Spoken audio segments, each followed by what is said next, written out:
తీవ్ర ఇబ్బందుల్లో ఉన్న రైతాంగాన్ని 2 వారాల్లోగా ఆదుకోకపోతే ఆందోళనలు చేపట్టాల్సి వస్తుందని కడప ఎంపీ వైఎస్ అవినాష్ రెడ్డి హెచ్చరించారు. రైతుల సమస్యలను పరిష్కరించాలని కోరుతూ ఎంపీ వైఎస్ అవినాష్ రెడ్డి జిల్లా కలెక్టర్ డాక్టర్ శ్రీధర్ చెరుకూర్ని కలిసి వినతి పత్రాన్ని సమర్పించారు. అనంతరం కలెక్టరేట్ ఆవరణలో ఆయన మీడియాతో మాట్లాడారు. అక్టోబర్లో కలిసి ఉల్లి రైతుల సమస్యలు పరిష్కరించాలని కోరామని, అందులో భాగంగా హెక్టార్కు 50,000 మద్దతు ధర ఇవ్వాలని అడిగామన్నారు. ఆ సమయంలో తక్షణం చర్యలు తీసుకుంటామని చెప్పినా ఇప్పటిదాకా చర్యలు లేవన్నారు. అక్టోబర్ మాసంలో జిల్లా కలెక్టర్ గారిని కలిసి రైతులకు సంబంధించిన కొన్ని ముఖ్యమైన అంశాలు కలెక్టర్ దృష్టికి తీసుకెళ్ళి ఆయన ద్వారా ప్రభుత్వం నుంచి పరిష్కారాలు వస్తాయని చెప్పి ఎక్స్పెక్ట్ చేసినాం. కానీ ఇప్పటి వరకు ఏ అంశం మీద కూడా ఇంకా పూర్తిగా స్పష్టత రాని పరిస్థితి. ముఖ్యంగా జిల్లా వ్యాప్తంగా కనీసం 16 నుంచి 17,000 ఎకరాల్లో ఉల్లి రైతులు పూర్తిగా నష్టపోవడం జరిగింది. అక్టోబర్ మాసంలో కలెక్టర్ గారిని కలిసినప్పుడు తప్పకుండా ప్రభుత్వం నుంచి హెక్టార్కు 50,000 రూపాయలు మన వైఎస్ఆర్ జిల్లాకు సంబంధించిన రైతాంగానికి కూడా వచ్చే విధంగా చర్యలు తీసుకుంటామని చెప్పి చాలా స్పష్టమైన హామీ ఇచ్చారు. మరి ఇవాళ గట్టిగా కలెక్టర్ గారిని అడిగాం.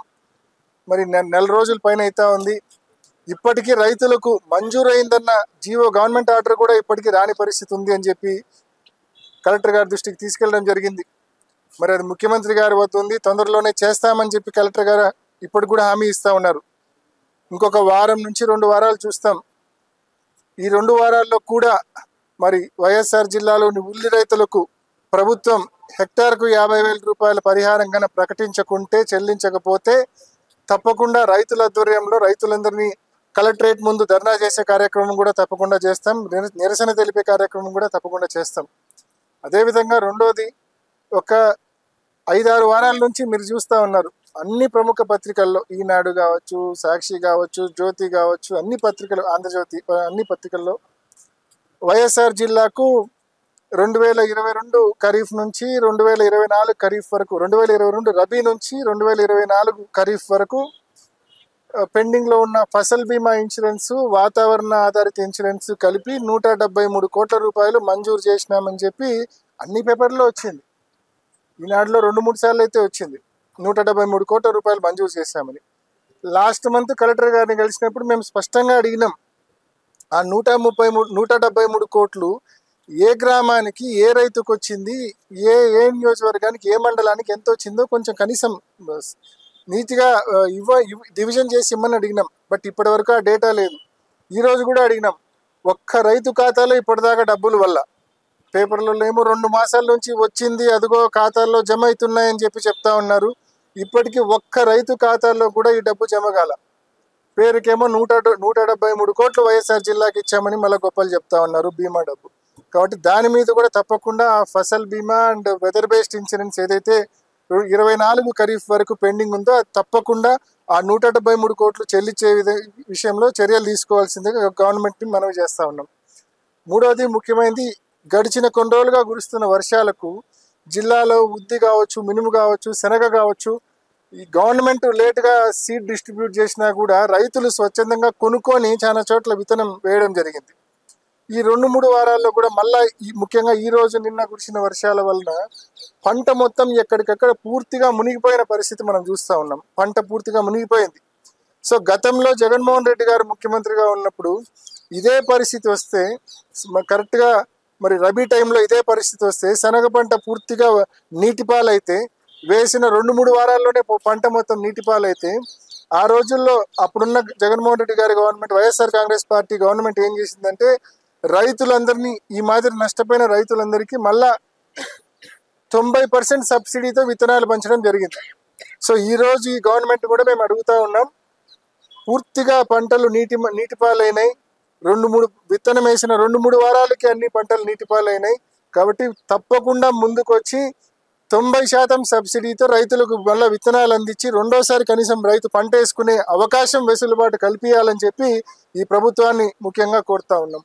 ఇక గడిచిన నెలలో కలిసినప్పుడు వరికి సంబంధించి ముఖ్యంగా బోర్ల కింద పండించిన వరి ఏదైతే ఉందో ఆ వరికి సంబంధించి ప్రొక్యూర్మెంట్ సెంటర్లు ఓపెన్ చేయమని చెప్పి చాలాసార్లు అడిగినాం.